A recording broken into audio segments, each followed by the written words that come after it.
Here she is to share her wisdom with us tonight. A great friend of the Y. Please welcome Stacy London. Thank you, Jennifer. Oh, wow, hi. If we don't aspire to what's realistic, I think we always have a sense of failure. And this is of big concern to me, because I really feel like this is becoming a little bit of an epidemic. And if you are you and you're totally unique, well, then you are what I like to call a snowflake. There is nobody like you. So if you are busy comparing yourself to an unrealistic standard of beauty, what hope do you have of actually dressing yourself?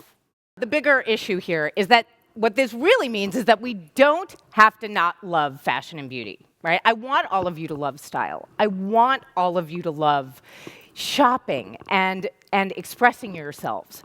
But what I want, and what I hope for, is that instead of using Giselle or anybody else, or Reese Witherspoon or Natalie Portman, even when she's not preggers, as your aspiration, that you start with yourself, that you use your raw material and the fact that you are all snowflakes to realize that there is nobody comparable to you. Not on any level, really. And the problem is that based on modern advertising that's taken these ideas of sort of, genetic predisposition and the things that we find attractive in other human beings to an extreme. So now thinness is anorexia, right? And all of these things where these girls look like they've been stretched on a rack from the age of like 7 on. Right? Holler. Thank you, miss. I like this rose stripe. I do. I'm not sure about the bra, but we'll talk. Anyway, I'm right? It's important. The girls need to be up and high. When was the last time you went for a fitting? Well, I haven't been to a fitting since I had my double mastectomy. All right. Well, then, you know what? It's absolutely time to, take the bull by the horns. God bless you for being here. It's great that you're here today. And that's very important. One of the things that we don't talk about as an obstacle to style and feeling good about yourself is health. We never talk about this. And I work with the American Cancer Society quite a bit because I do feel that women in particular, when they go through breast cancer, when they have mastectomies or double mastectomies, they lose all sense of their beauty, of their attractiveness, of their sexuality, of their energy. And this is really an important thing that you bring up, is that this is not something that is just a random occurrence. There are a zillion reasons we lose sight of who we are. When you are battling for your life, you are not thinking about your hair color, if you have hair. When you age, you start to worry about the fact that youth is prized in this culture beyond all else.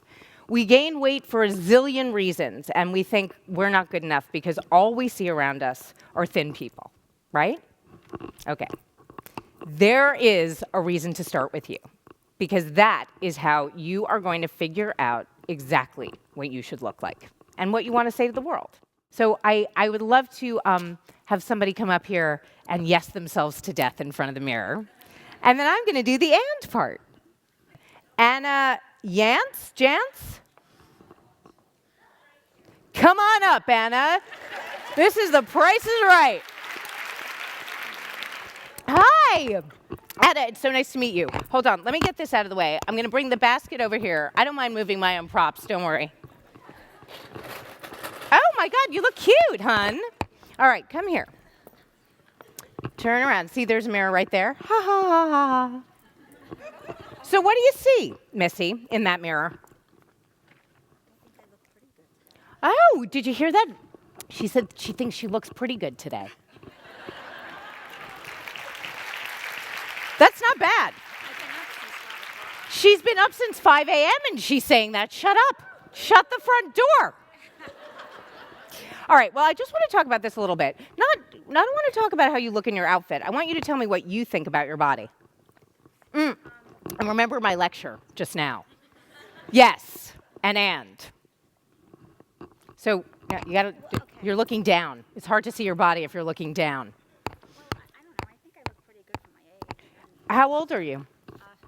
57. 57. She looks awesome. You look awesome. Your skin is fabulous. 56. Wait, she's 56. 56. 56. I'm Early. 57. Wow. Sorry. I always make myself Okay. So anyway, back to the fact that you look great for your age. But what do you think about your body? What are your issues with your body? Let's talk a little bit about them. my midsection. Okay, your midsection. Do you think that what you're wearing is a good way to sort of kind of camouflage your midsection? I think so. I would agree. Watch a show. You do? Oh, well, she's already a student, so it's not really that hard. Okay, no, I do think you're doing a good job. Here's my one thing. You want to be very careful with skirts that have tabs, right? Just in general, this is my and. If you do a flat waistband, that's going to make your midsection look even flatter. But the great thing is that you're doing a knit with some real shape to it and some real structure. So the girls, up nice and high, shut up, look at that bra fitting. I mean, I just hope that I look like that at 56. Because it's around the corner, right? You blink your eyes. So we want to highlight the girls, and you're doing that in a sweater that fits really nicely and really comes in at the waist. So for somebody to say, wow, okay, I want to camouflage my midsection, you've actually chosen clothes that do exactly that and still give you shape. Now, what do you think about your bottom half? Well, I have nice legs. So why can't I see them? She said, I have nice legs. I don't know why. I just put my boots on this morning. Right. Okay, so you put your boots on this morning. Here's the thing. If you have nice legs, we always want to talk about body proportion, right? If you've got one body part that you love, never highlight that to the extent that you are going to somehow cancel out or do disproportion the other body half. So in other words, what I'm trying to say that didn't come out very clearly because I got dry mouth. Hold on, now I'm getting a cough drop.